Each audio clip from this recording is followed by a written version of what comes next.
It's a last-minute dash for votes. Kenya is days away from making a date with the polls. This is the second general election since the country ratified a new constitution in 2010. A total of about 16,000 Kenyans will square it out in the race for almost 2,000 positions. The vote has attracted a 27% increase from the last elections in 2013. The most contested seat is that of the Member of County Assembly, or MCA, a position created under the new constitution. An MCA represents the electorate from his or her ward in the county government, same way an MP represents his or her constituents in the National Assembly. Once elected, the MCA is in charge of development funds and amending laws in the county. Among the 11,000 candidates for MCA is 42-year-old Peter Maritim. In his homemade wheelchair, shouting out to voters, Peter is one of the 13 candidates campaigning for this single seat in his ward located in Nakuru County in Kenya's Rift Valley. Currently unemployed, Peter is toughening it out with a pharmacist, a headmaster, a former hotel manager, and several farmers, many of them independents or members of small parties who entered politics after the government devolved power and money in counties in 2013. First of all, I'm not going there to look for money. I'm going there to give people service. Even if they give me 20,000, I accept that because I want to serve the people. I want to change people's life. That's my first thing I'll do. Last year alone, 301 billion shillings, an equivalent of almost $300 million, were allocated to the 47 counties. This is a huge allocation placed under the oversight of the country's more than 2,000 MCAs across the regional parliaments. An MCA takes home 250,000 shillings, an equivalent of $2,000 per month. This is more than what the country's doctors and lecturers earn. They also get allowances for mortgages, car grants, ward offices, among other utilities. However, those running for the office claim the perks that come with the office are not their main focus. Some of them, they're just running for salary. I can say that, but not most of them. Like for me, sincerely speaking, I don't run for salary. I don't run for salary. I want to help people because I'm a capable leader and I have that capability of leading the people of Barut. Away from the county assemblies, this election has attracted the country's highest number of independent candidates. There will be more than 8,000 Lone Rangers across Kenya, up from 300 in the last elections.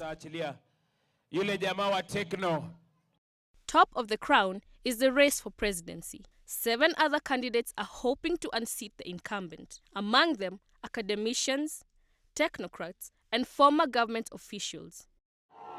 However, this is seen as a contest between the incumbent and his long-time challenger, Raila Odinga, the country's opposition leader and former prime minister.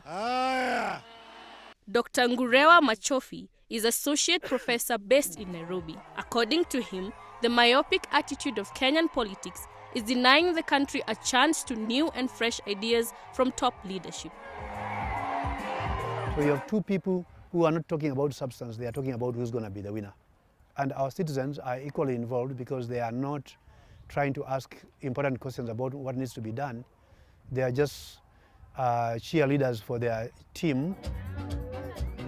On the ground, however, both candidates are moving with speed to consolidate their support.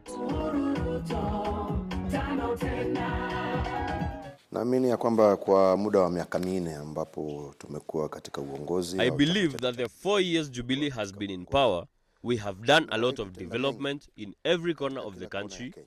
We have ensured that this development has reached every single Kenyan. Kwamba yamefikia kila mtu.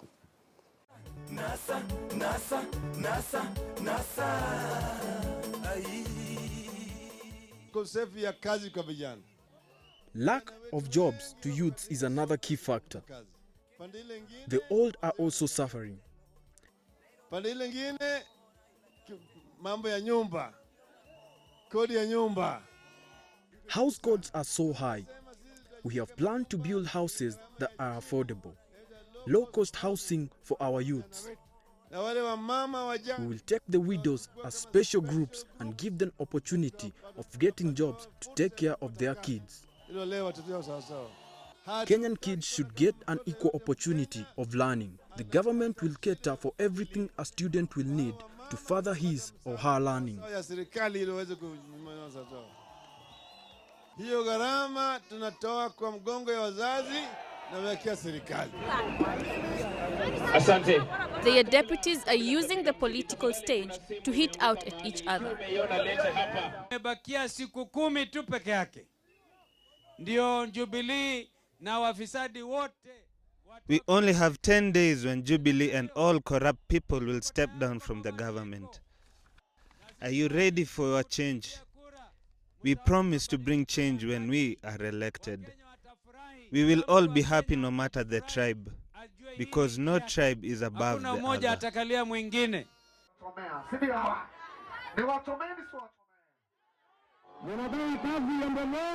Are you saying that you want work to progress?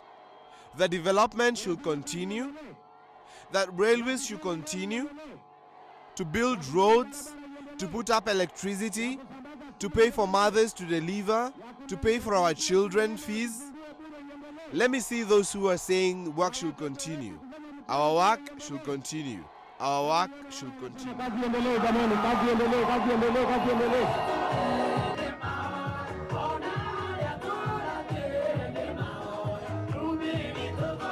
Whoever will occupy State House, the country's center of power after election, will have a myriad challenges to tackle.